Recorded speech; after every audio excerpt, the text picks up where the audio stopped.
UP में करीब 20% मुस्लिम मतदाता हैं और प्रदेश की कुल 143 सीटों पर मुस्लिम अपना असर रखते हैं। इनमें से 70 सीटों पर मुस्लिम आबादी 20 से 30% के बीच है, जबकि 73 सीटें ऐसी हैं जहां मुसलमान 30% से ज्यादा हैं।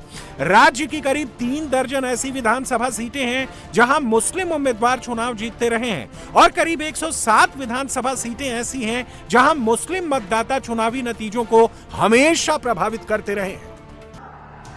यूपी में 260 सीटें हिंदू बाहुल्य हैं और 2027 में बंगाल की तरह 90% हिंदू अपने घरों से बाहर निकल पड़ा। अगर हिंदू ने बदलाव का बटन दबा दिया तो 2027 में बीजेपी को रोक पाना किसी के बस में नहीं होगा। हम लोगों को जैसे ही लोग देखते हैं, सबसे पहले उनके मुंह से शब्द निकलता जय श्री राम का। कहीं भी जाते हैं, मैं भी इसी महीने पश्चिमी बंगाल के चुनाव में अलग अलग दूर दराज के गांवों में गया।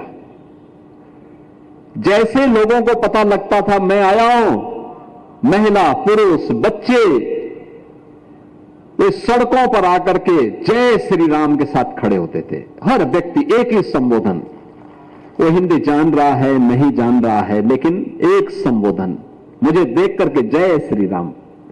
कितनी आनंद की अनुभूति होती है। राम हम सबको जोड़ने के माध्यम बने हैं, देश को जोड़ने के माध्यम आज से नहीं त्रेता से। त्रेता से राम जोड़ रहे हैं भारत को, उत्तर को दक्षिण से। श्री कृष्ण जोड़ रहे हैं पूरब से पश्चिम को।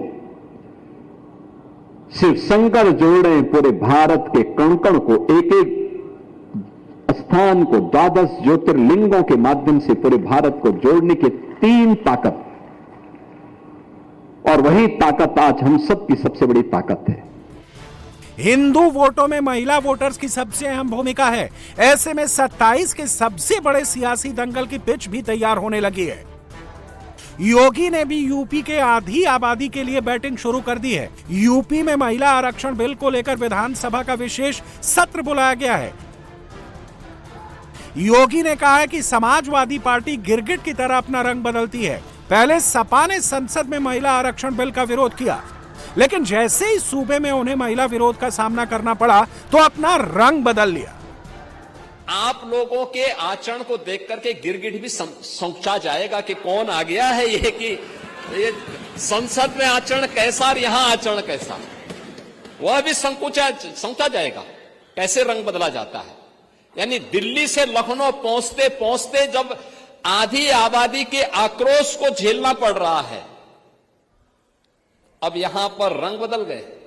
अब कह रहे हैं 33% आरक्षण होना चाहिए। सदन में विरोध क्यों किए? क्यों सदन में विरोध किए?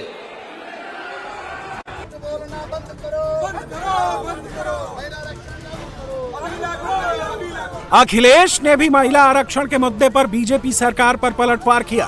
कहा महिला आरक्षण बिल पास हो चुका है तो आप आरक्षण क्यों नहीं दे रहे हो?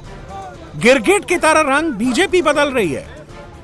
भारतीय जनता पार्टी के पदाधिकारियों का आचरण कैसा है? महोबा में जो सुनने को आया है, उन्हीं के पदाधिकारी ने क्या कहा, क्या मांग की गई। और एक घटना नहीं है, ऐसी कई घटनाएं जो याद दिलाई जा सकती हैं और कई घटनाएं ऐसी हैं जो सीसीटीवी याद दिलाती है। इसलिए भारतीय जनता पार्टी को अपना जो काम करने का तरीका है और जो चाल चरित्र की बात करते थे, इनका चरित्र भी खुल गया है, चाल भी लोगों ने देख ली है। आने वाले समय में जनता हटाएगी। जो लोग कह रहे हैं कि गिरगिट हैं, वो खुद गिरगिट हैं। कभी आईने में देखें जाकर के तो उन्हें पता लगेगा कि रंग कौन बदल रहा है। महिला आरक्षण बिल पास हो चुका है सदन से। जब उन्हें लगा कि बहुमत नहीं होगा 2/3, तो गिरगिट की तरह रंग बदल लिया पूरे बीजेपी के लोगों ने और रात में ही नोटिफाई कर। तो आज तो आरक्षण लागू है ना, तो आप आरक्षण देना क्यों नहीं चाहते हैं? आप जब चाहें तब आरक्षण दे सकते हैं।